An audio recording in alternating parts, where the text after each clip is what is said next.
So yes, I'm sitting down for this review because it is raining really loud and I'm just hoping it makes a difference. But also Arrow episode 15 of season 7. It was okay. It definitely had a few interesting things, but also I had a few issues with it. So hear me out on this one and let's break this episode down.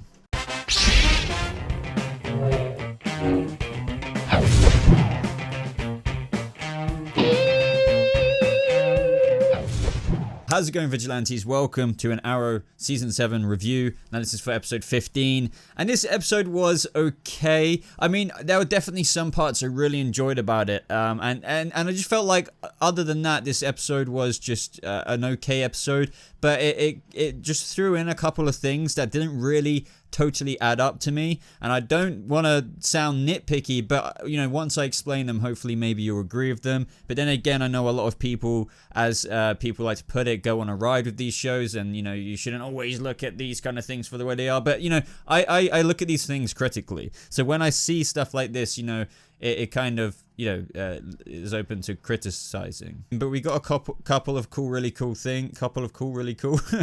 You know, there were Bronze Tiger's son. We got Emiko and Laurel, and you know, a few other things. So before we get into all of that, guys, subscribe to this channel for more Arrow videos just like this, and like this video. Definitely hit the thumbs up button because it really does help out with this video and just in the algorithm of all the YouTube-y kind of things. So at the beginning of the episode, guys, of course, we had like Team Arrow only just kind of having their SCPD enrollment.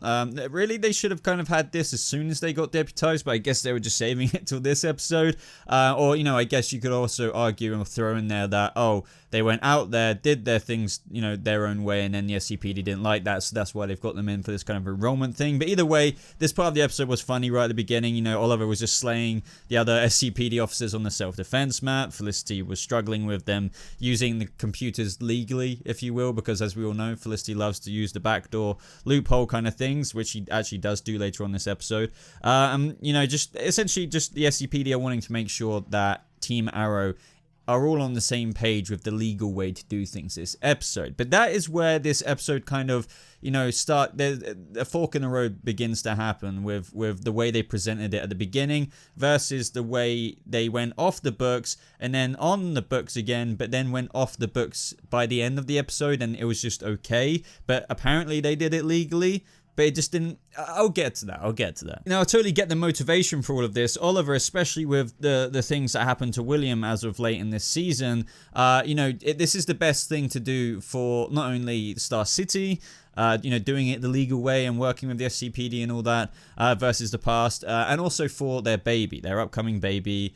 Surprise, surprise, Mia Smoak, or Mia Queen, but technically Mia Smoak. So this week's kind of villains, if you will, definitely like villains-y kind of things of the week. Perfect kind of candidates for the storyline we were tackling this week, and that was just some gang. You know, the SCPD found 4 gang members dead in the warehouse due to some kind of chemical reaction with their blood. Basically, as Felicity put it, their skin was melting off. That was pretty cool. And Oliver, you know, as we have briefly mentioned so far, wanted to go after these guys their way. I mean, they weren't even allowed to use freaking their uniforms, their vigilante uniforms. But on the other side of things, guys, you know, we saw Laurel do quite a bit more this episode. She actually met with Bronze Tiger and Slabside, and he basically says, oh, Ricardo Diaz is dead. They're saying that, you know, he was shivved by another inmate. It would be interesting to see if he went down to, what was it, level 1 or level 2?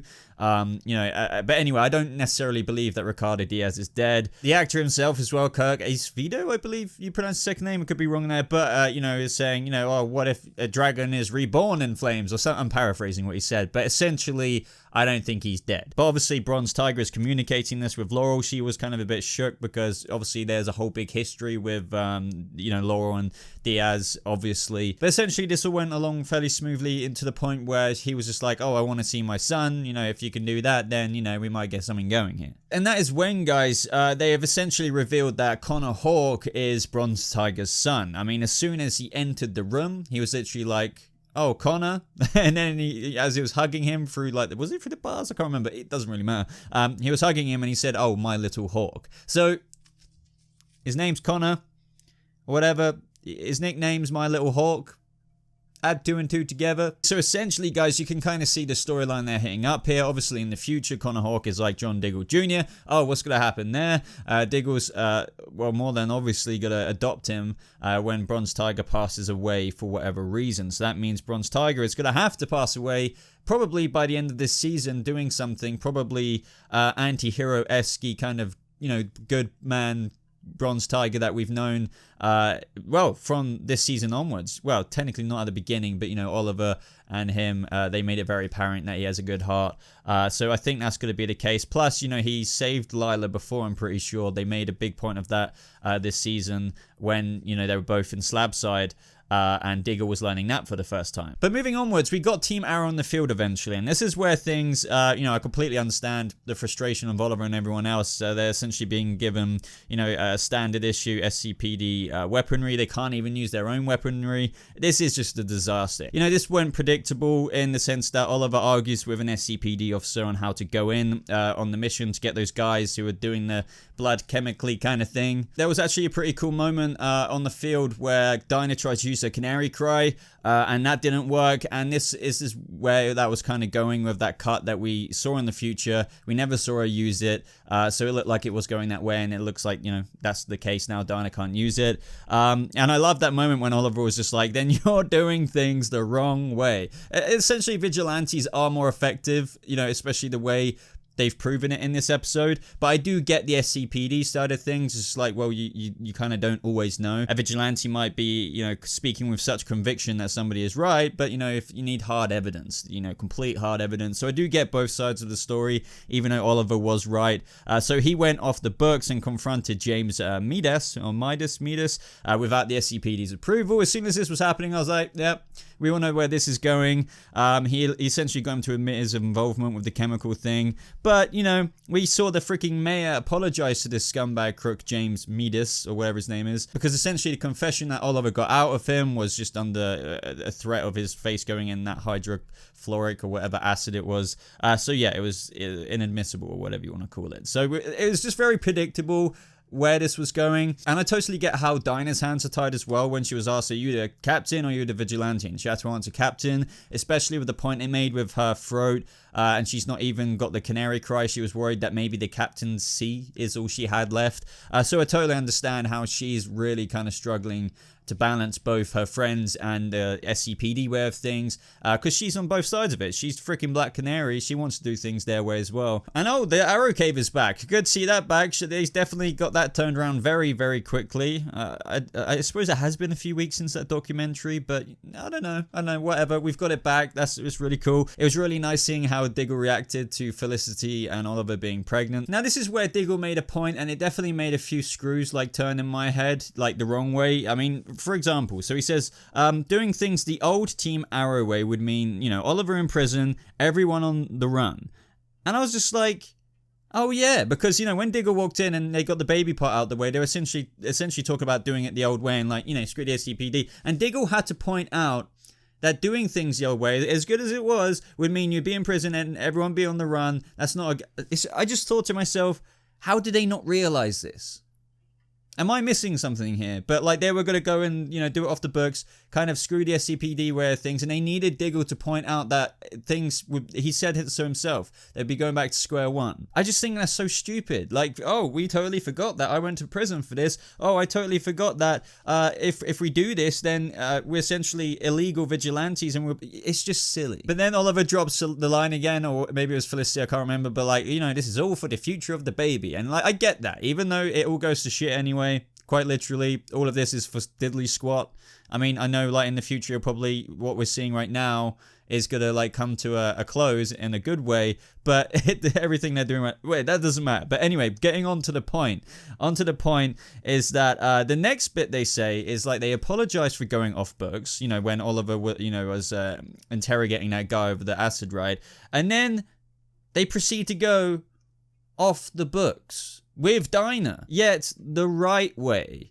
It's just, do you see my issue with this episode? So, to put it on the bottom line, you have to do things the right way. Oliver got frustrated with how everything was going. He went off the books. They got severely told off for that. Then they're planning to go off the books again because, you know, we you know, whatever, it's not working.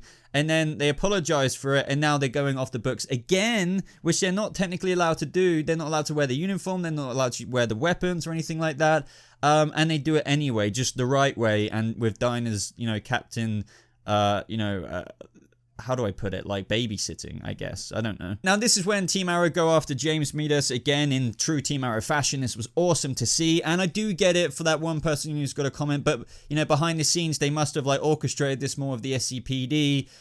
You know, because by the end of it, when Dinah was arresting him with a badge in that cool moment, he's just like, oh yeah, this isn't going to work. I'm going to screw you up for this because you've done this off the books. And she's just like, yeah, whatever. You're under arrest, and all the SCPD come in. I just feel like this needed to be explained better, because it essentially got revealed that, oh, the SCPD saw Team Arrow do things their way after being severely told off before in the episode of doing things their own way, and then they're okay with it, and it did work out, and I'm glad that this worked out, because it shows the SCPD, and this is why I guess they took a chance that they can do it their own way, and it probably is better, and they need to prove, and as Felicity said, foreshadowed very earlier on in the episode, maybe the SCPD will come around to our way of doing things, and that's exactly what happened. But the way they laid it out in the episode, as I said, made it seem that they went out there the proper way, didn't work. Oliver went out there the wrong way, and he got severely told off. They were planning to throw everything away.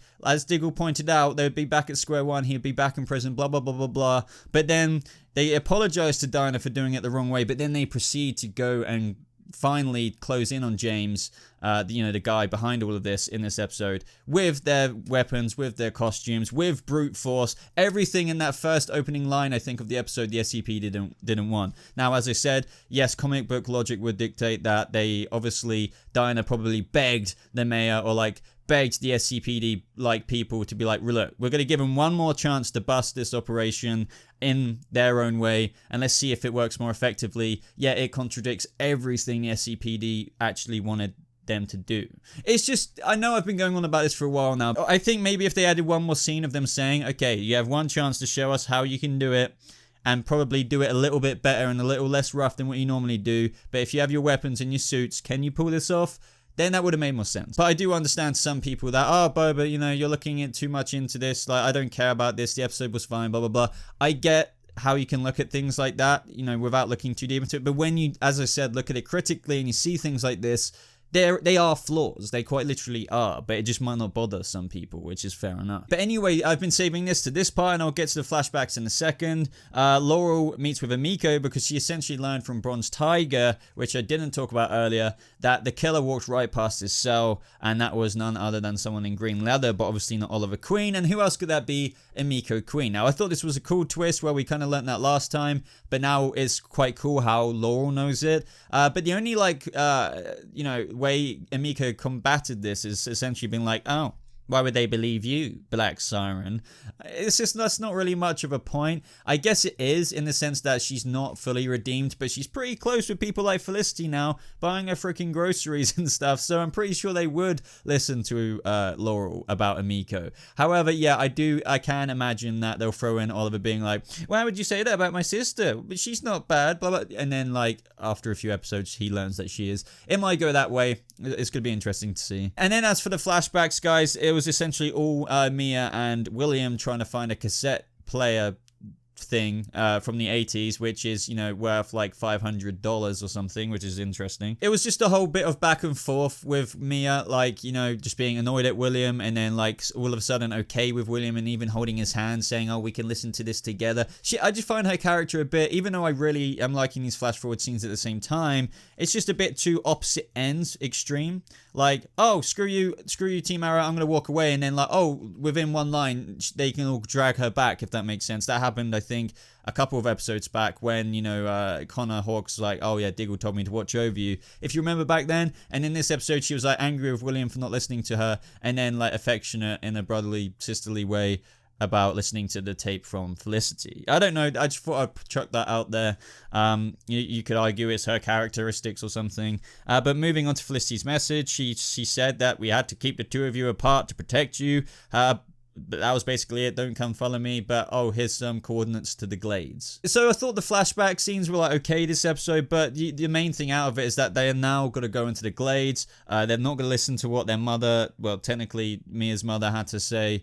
And you know, we're going to see a future Felicity hopefully in the future scenes, but I know next episode's going to be very future scenes, but maybe flashbacky in the future, if that makes sense. Maybe with Mia being raised by Felicity and, you know, things like that when the baby's getting born. But aside from that, guys, that is my review. As I said, like, if you've got the general consensus by now, the episode was okay. There was a couple of contradictive or like kind of frustrating points for me. But it was necessary in one way with the SCPD stuff. But as I said, there were some other annoying bits. But overall, like, it was cool. We did have developments for some characters. We've got even further developments for people like Connor Hawke and Mia and Felicity. And just how, I guess, one thing you could say after this episode is that because of all the magical behind-the-scenes stuff happened with the SCPD and Team Arrow, at least Team Arrow have now got, we can only assume, more or less normalcy to conduct themselves the way they did previously, but also be deputized. I think that's the excuse of this episode at the end of the day. But other than that, guys, like this video if you did enjoy it.